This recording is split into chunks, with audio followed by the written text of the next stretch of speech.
কি অবস্থা সবার? নতুন খাবার লই আইছি আপনাগো লাইগা। দেখতে পাচ্ছেন পেঁপে ভাজি।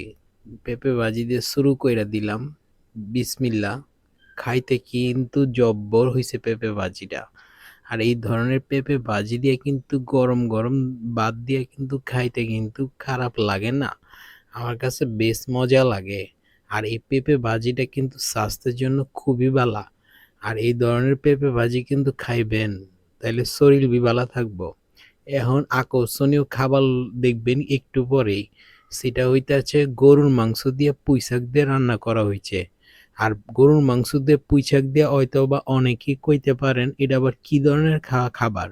কিন্তু এটা হইতাছে ঢাকার ঐতিহ্যবাহী খাবার। যেটা খাইলে মুখে বি লাইগা থাকবো, মনে বি ধইরা থাকবো।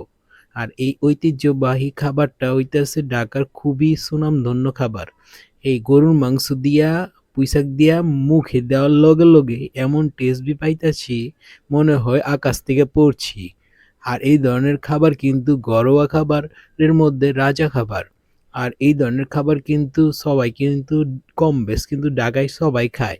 আর যারা খান নাই একবার কিন্তু পুঁইশাক দিয়ে গরুর মাংস দিয়ে রান্না করে দেখবেন, কি স্বাদ মুখে লাইগা থাকবো খালি। খালি রানবেন আর খাইবেন।